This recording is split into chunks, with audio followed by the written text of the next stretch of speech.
Good day, economic students, and welcome to virtual learning of macroeconomics. The purpose of this video is to introduce students to four important macroeconomic topics: economic growth, the business cycle, unemployment, and inflation. The video will be divided into two parts. The first part will investigate economic growth and the business cycle. The second part will investigate and examine unemployment and inflation. Let's start by discussing economic growth and the importance of economic growth as a goal and how it is measured and such. So,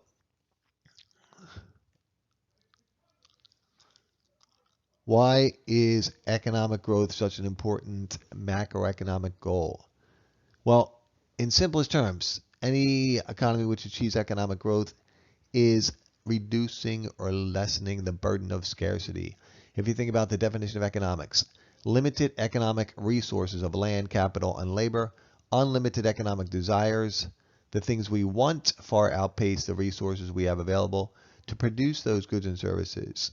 By expanding the economic output of a nation, we are lessening the burden of scarcity. In simplest terms, we're improving the standard of living of the human beings in that particular region or country. Now remember, in the previous chapter we discussed GDP, gross domestic product, as the tool we use to measure the economic activity which takes place within a nation. Also remember that for economists to make sense of economic changes over time, we need to adjust economic output for inflation. That is called real GDP, economic output which has been adjusted for changes in the price level over time. Now that we have identified economic growth as an important goal for a nation, let's talk about the two ways to measure economic growth over time. The first one is increases in real GDP. We referred to this on the previous slide. Economic output which has been adjusted for changes in the price level, and every year since 1930s, since the end of the Great Depression, we've had some measure of inflation. Now it is possible we could have deflation, but real GDP is simply economic output adjusted for changes in the price level, which generally means economic output adjusted for inflation. One way to measure economic growth over time, changes in real GDP. Another, and maybe more important, measurement tool of economic growth is per capita GDP. So if you take a nation's economic output adjusted for inflation, real GDP, and you divide it by the nation's population, you come up with per capita GDP. So for instance, in the year 2019, the U.S. produced roughly $21 trillion worth of economic output. You take that number divided by the 330 million people living in the United States, and you have a per capita GDP somewhere near $60-some thousand per person. Per capita GDP is a better measurement tool as far as economic growth over time because it loosely reflects how each citizen of the nation shares in the economic output. However, it is not a perfect tool. A nation's population could be growing faster than its economic output, and therefore its real GDP could be increasing. At the same time, its per capita GDP is decreasing. Likewise, if the economic wealth and the concentration of economic power in a nation is in the hands of a few individuals or families, per capita GDP could look good on paper, but behind the numbers, the reality is a much different story. Take, for instance, a country like Saudi Arabia, where if you look at their per capita GDP, it looks like a strong number. However, the wealth of that nation is concentrated into the royal families, and these royal families own most of the oil wealth, and oil is the economic marvel or engine of Saudi Arabia. So, percentage rate of growth, second idea here. How do we measure GDP? Well, we say, okay, an average number over a specific time. So for instance, on average, the U.S. economy grows at around 3%, going back all the way past World War II. Now, a troubling trend with the U.S. economy is that if you look at the period of time from 1950 through 2000, The U.S. economy grew at roughly 3.4% on average. And since the year 2000, we've only grown at about 2%. So there's been a significant decline in the rate of growth of the U.S. economy since the year 2000. But percentage rate of growth is the best way to measure economic growth over time. So we already discussed this on a previous slide. Let's just quickly review. Growth as a goal increases the standard of living of human beings in that nation, reduces or lessens the burden of scarcity, makes everybody's life better off. In other words, if you're increasing the size of the pie, there's more for everyone to share. One statistical tool borrowed from math and statistics is the Rule 70. Now, if you look at this Rule 70, what is it doing for us? If you know the rate of change of any variable, you can divide that percentage change by 70, and it will tell you roughly how long it will take that variable to double. So, for instance, if your S&P 500 investment portfolio has an average increase in value of 7% annually, in roughly 10 years, 70 divided by 7, the value of your portfolio will double. It's also the reason why it's so important for you to start saving for your retirement early, right? Now, how does this relate to economics? Well, if a country is growing at 2%, this Rule 70 suggests 70 divided by 2, it will take 35 years for that nation's economic output to double. A country growing at 4%, which doesn't really seem like that big of a difference. Say, oh, and how can it be that big of a difference? One nation is growing at 2%, one growing at 4%, but a nation whose economy is growing at 4% will double its economic output in 17.5 years, much faster than the 30 years of the nation growing at only 2%. So this Rule 70 is an important tool used by economists to estimate how long it will take a nation's economic output to double, and it demonstrates how small changes in rate of growth end up having huge impacts on the standard of living of nations over time. Some background information just to give you some semblance of what's happened with our economy over time. Between 1950 and 2005, we had a six-fold increase in real GDP, 3.5% per year.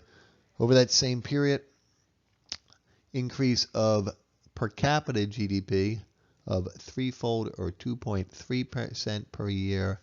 Against these qualifications, against the backdrop of these qualifications, is that, products and services just keep getting better, and the numbers don't reflect the fact that they're getting much better all the time. Getting so much better all the time. All right, at leisure, meaning the work week's a lot shorter than it used to be. In the 50s, people worked about 50 hours a week. Now they only work about 39 hours a week, which is a much better. And there's other impacts such as, the fact that in general we have access to pretty amazing healthcare and pretty cool logistics systems with things like Amazon and social media, to be able to communicate with human beings around the globe at any time of the day. So there's other impacts that really aren't reflected in just the numbers. All right, this shows you in 2017. This is nominal GDP.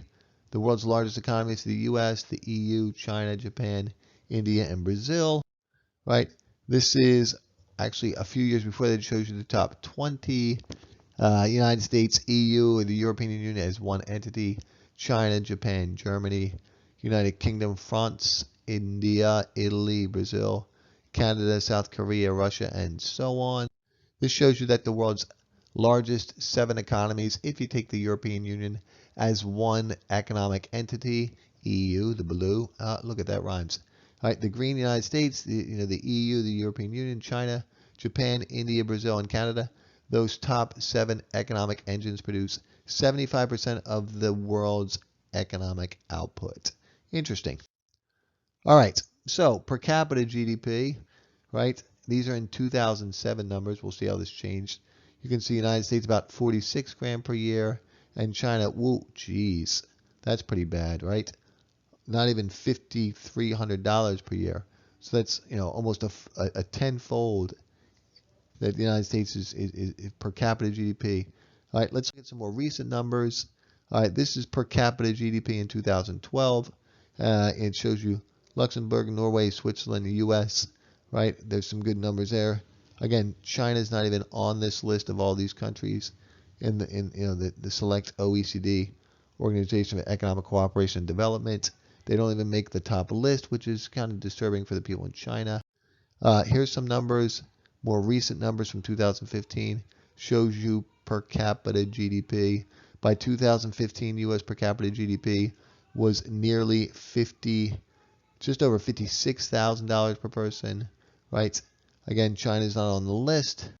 The chapter provides a pretty good description of economic growth and the history of economic growth over time, starting in Britain, but it's probably behoove us to spend more time talking about modern economic growth and the reasons for this modern economic growth.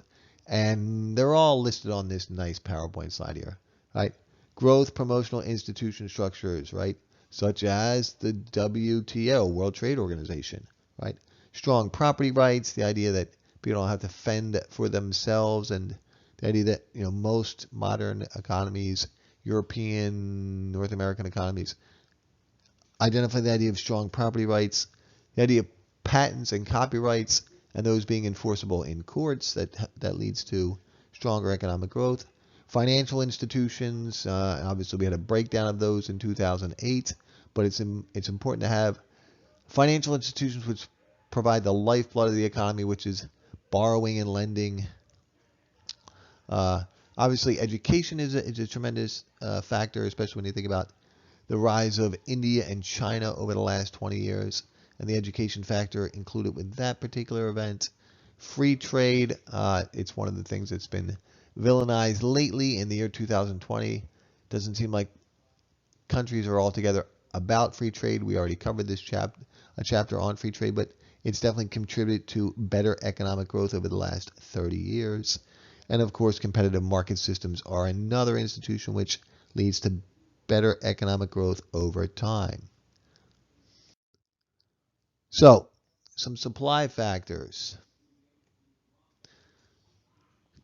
Natural resources. So, for instance, here in the United States, we had the directional drilling and fracking boom, which led to natural gas and oil being developed at an exponential rate, and the United States achieving much more energy independence. So, an increase in the quantity or quality of resources. The idea of human beings becoming more efficient. Capital, we've invested billions of dollars into efficient machinery. And of course, technology keeps getting better and better. There are some demand factors.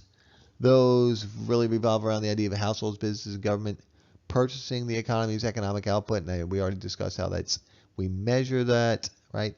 And the idea of efficiency and full employment, that the idea of the production possibility frontier, which we look at right here, right, from chapter 1, the idea that A to B, that nice green curve represents the economy's potential economic output for the time being. But then if we have an increase in technology or an increase in the quantity or quality of resources, we can achieve economic growth, which shifts the entire curve outward and makes everyone better off. Our new curve C through D represents more potential economic output per year.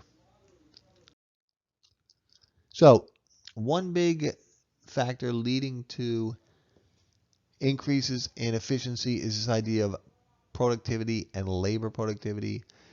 Productivity is simply a measure of how much output is achieved per unit of input, and in this case, labor productivity. And the nice thing about this chart, you don't have to know this by heart, but it just explains how if you take a worker and you train that person and you add efficient capital or machinery which makes that person more efficient, you're going to increase the efficiency and therefore the productivity of that human being, which should increase real GDP. This shows you by the decade in red, real GDP, and in, we'll call that lime green, per capita GDP, rates of economic growth in real terms in real GDP and per capita GDP. So if we had to break it all down, here's the factors of productivity. Technological advance we can attribute 40% of economic growth to that. Increases in the quality of the machinery we have, which is quantity of capital, 30% of that. Education and training, 15%. And economies of scale, you remember that from microeconomics, the idea that large companies in such industries such as aircraft design and production or automobile design and production, that they've grown massive, they've spent billions of dollars on machinery, and they achieve an average total cost per unit extremely low because they achieve economies of scale and therefore allocate resources efficiently. All right, our next topic is the business cycle. So we already have identified the average rate of economic growth for the U.S. in both real terms and per capita terms in the modern economies from 1950 through today, 2020. But it's not that simple. In other words, if we grew at the average all the time, then we would never have what economists refer to as the business cycle. So what is the business cycle? Okay, first, the idea that in the long run, we assume that the economy is going to expand. So in the long run, over a 10 or 20 or 30-year period, we assume we're going to achieve economic growth at or near the long run average. But against the backdrop of long run average growth rates, we have these alternating periods of expansion and contraction. In other words, we have economic booms and economic busts. The unfortunate reality of the world in which we're living in today, because this is March of 2020, is that the coronavirus is going to create an economic downturn that affects the entire globe, right? So we are coming to a screeching halt, not only domestically here in the United States, but globally.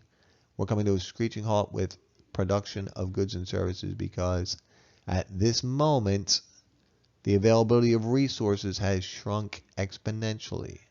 So we'll talk about the idea of what is the business cycle and why we go through these periods of good times and bad times, ups and downs.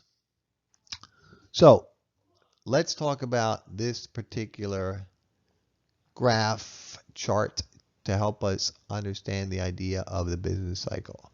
Whenever you are looking at a graph, make certain that you identify what you're measuring on each axis. So on the horizontal axis is simply time. See that down bottom? Think of that of 1950 through 2020, right? So that 70-year period of the modern economy. That's time. And on the vertical axis, we have the level of real GDP. So economic output adjusted for inflation. Be careful, sometimes students get confused. It says level of real output. Output and GDP are synonymous. They mean the same thing. So level of GDP adjusted for changes in the price level, right? So let's bring up our long run trend line, if we must, please. Thank you. So if you see the blue line, right, that nice growth trend line, right, the slope of that line should be equal to our long run average rate of growth over time, from 1950 through 2020. Now, if we grew it at the same exact amount every year, we wouldn't have a business cycle, but we do have a business cycle. We have these ups and downs, and there's 4 phases of the business cycle.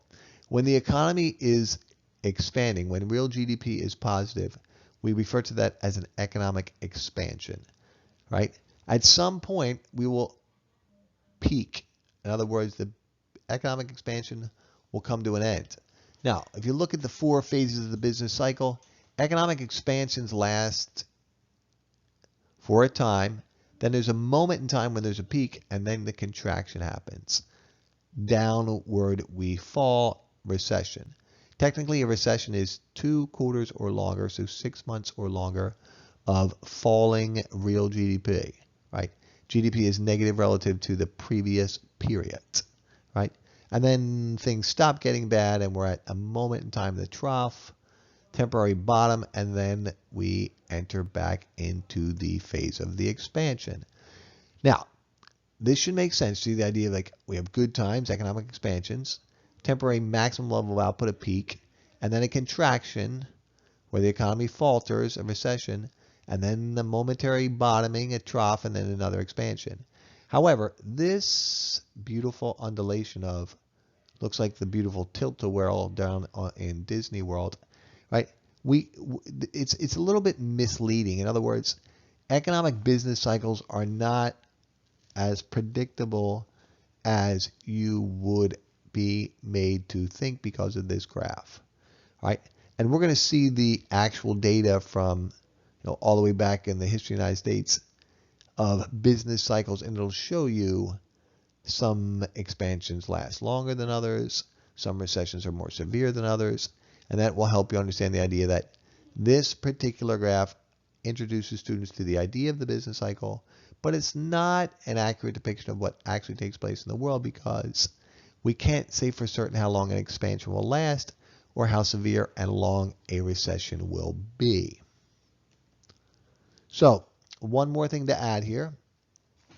C plus I plus G plus X. Business cycle affects two aspects of spending, or I should say two aspects of spending affect the business cycle more than the others. Consumers spend money on non-durable goods, services, and durable goods. Non-durable goods are things that we have to buy, like tissues and shampoo and toothpaste and t-shirts. Services are things like healthcare services and getting your car washed and getting your hair done and such. The real driver of the business cycle is purchases of durable goods. Big ticket items like stereo equipment and televisions and dishwashers and automobiles, right? Because they cost a lot and we can postpone the purchase of them for a while. The other important driver of the business cycle is gross business investment. How much are businesses investing in machines and equipment, tools, and factories? So why do we have business cycles? Why can't we just grow at or near our long run average increase in real GDP? There's been various theories suggested by economists over time to explain the business cycle. The first one is what we call irregular innovation. In other words, all of a sudden we invent or discover or improve upon some system and it is super crazy awesome for the economy. It's a catalyst, it's the stimulus, it's a spark.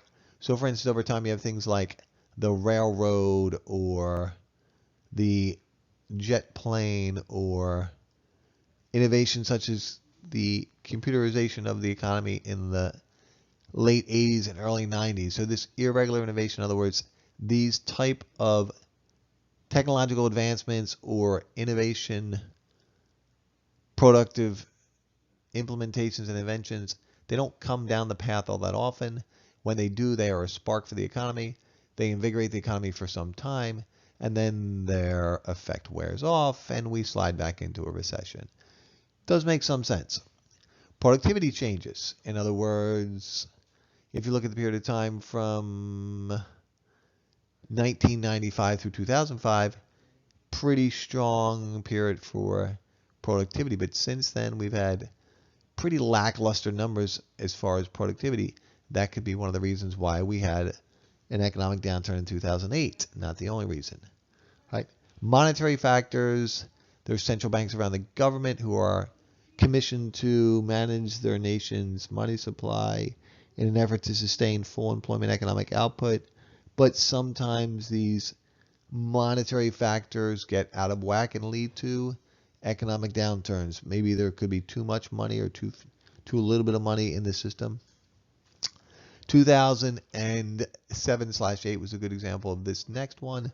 Financial bursts and bubbles. We had the housing collapse and the 2008 financial collapse. Those two factors led to a significant economic downturn. when you hear of unexpected political events, it could be just be unexpected events.